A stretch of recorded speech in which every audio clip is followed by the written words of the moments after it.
Opa pessoal, tudo bem? Eu me chamo Eduardo Henrique e hoje vou falar um pouco para vocês sobre as cotas raciais.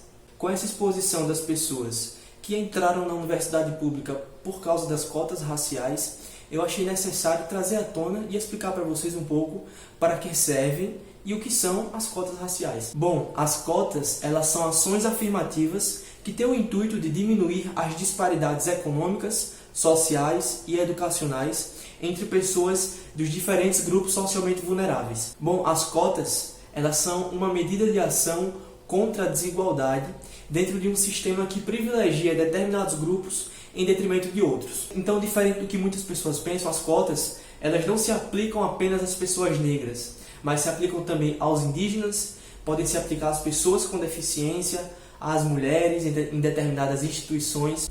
Para que as pessoas possam usufruir das cotas, elas precisam assinar um termo de autodeclaração. Então, se essa pessoa se autodeclara negra, ela vai assinar um termo, se autodeclara parda, se autodeclara indígena, pessoa com deficiência, do mesmo jeito, e aí vai ter que trazer um laudo médico para a instituição, para a universidade.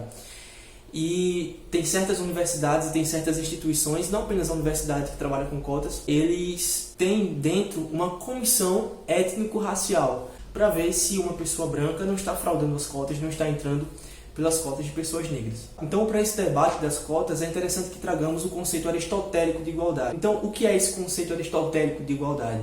É tratar os iguais de maneira igual e os desiguais de maneira desigual na medida de suas desigualdades. Então, nós podemos trazer como pressuposto, para entender um pouco esse conceito aristotélico de igualdade, aquela metáfora da corrida, porque muitas pessoas começam em pontos de partida diferentes. Então o que a gente faz? Se o ponto de chegada é o mesmo e as pessoas tem pessoas que começam aqui e pessoas que começam aqui, nós trazemos pessoas daqui para cá e igualhamos, certo? Então as pessoas que começaram aqui, elas serão tratadas iguais, e as pessoas que começaram aqui serão tratadas desigualmente na medida de suas desigualdades, para que todos consigam começar de um ponto de partida igual, para que pelos seus esforços todos cheguem, saindo do ponto de partida igual na chegada. Eu sei que na realidade isso é muito complicado, eu sei que às vezes até com as cotas a realidade ela continua sendo complicada, porque os preconceitos que enfrentamos diariamente, porque o racismo que enfrentamos diariamente, ele não tende a acabar apenas com as cotas. O que acaba realmente com esses preconceitos é uma revolução, é uma mudança no pensamento da própria sociedade, que é racista, que é preconceituosa, que é homofóbica, e enfim. No entanto, muitos ainda são contra as cotas porque afirmam que elas não são efetivas no combate à desigualdade, certo? Então é interessante a gente trazer dados, porque negros e pardos representam mais de 53% da população brasileira, e mesmo assim eles são uma minoria em espaços de relevância, como em chefias de empresa, até no próprio Congresso Nacional. Então é interessante a gente saber que apenas 12% da população negra ela tem um ensino superior, mas ainda continuam afirmando que nós não precisamos de cotas, porque o Brasil é um país enorme e tanto pessoas negras quanto pessoas brancas não têm ensino superior. No entanto, para pessoas negras é 12%, como eu tinha falado, e para pessoas brancas o percentual é de 31%, mais do que o dobro.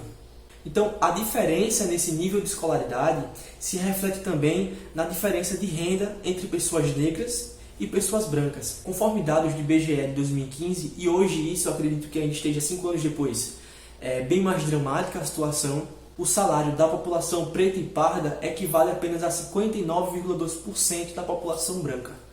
Então, é como se o preto e o pardo ganhassem quase metade do que um branco realmente ganha. Então, quando a gente traz isso para a mulher preta, é ainda muito mais dramático, porque ela ganha o equivalente a 39% do salário de um homem branco. Então, hoje em dia, nós já podemos afirmar que o quadro da desigualdade social entre negros e brancos ocorre em função da falta de oportunidades.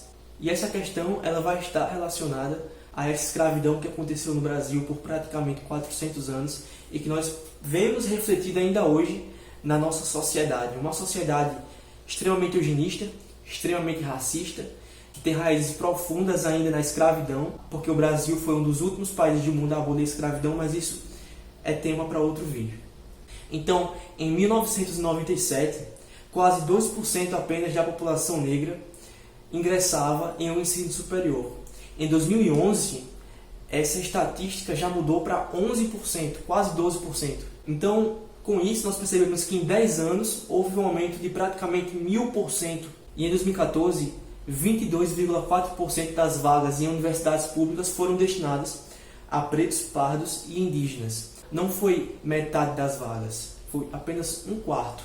E um dos argumentos contrários às cotas é de que as pessoas que entraram por ampla concorrência estudaram mais do que as pessoas que entraram pelas cotas. No entanto, o salto no número de ingressos se deve também à capacidade dos estudantes, porque desde que se iniciou a política de cotas... Pessoal, vindo aqui porque meu celular não gravou essa parte.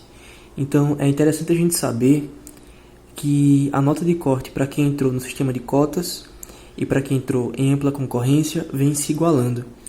E a gente pode tomar como exemplo a nota de corte para ampla concorrência em medicina, que foi 781, e em comparação com a nota de corte para as cotas no mesmo curso, que foi 761, a gente pode ver que a disparidade não é tão grande, sendo aí apenas de 3% a diferença. E é o que eu vou falar agora nesse vídeo, valeu. Foi 761. Então 20 pontos de diferença na nota do Enem é quase a mesma coisa. Então a diferença do último classificado, de quem entrou por ampla concorrência, e do último classificado, de quem entrou por cota, foi apenas de 3%. É interessante que nós analisemos as políticas de cotas, é interessante que nós vejamos os benefícios dessas políticas, e é interessante também que nós possamos fazer críticas para melhorar o sistema e não para extingui-lo, porque o caminho das cotas é a igualdade, é trazer quem começa aqui a corrida para cá, para que todos partam de um mesmo ponto, certo? E em relação a essas pessoas que fraudaram o sistema de cotas e que foram expostas, que fiquem de exemplo para os próximos anos, para que as pessoas que pensam em fraudar não fraudem, certo? Então, o vídeo foi esse, pessoal. Esse vídeo aqui está saindo atrasado porque eu troquei de tema umas 3, 4, 5 vezes, pensando no que eu poderia falar, no que eu poderia trazer, no que seria pertinente para trazer aqui para vocês, já que eu vim aqui e falar sobre determinados assuntos, principalmente sobre política, traz pra gente uma responsabilidade, mesmo que o público seja pequeno. Então eu quero agradecer a todo mundo que assistiu. Curta, comente, compartilhe com seus amigos e valeu!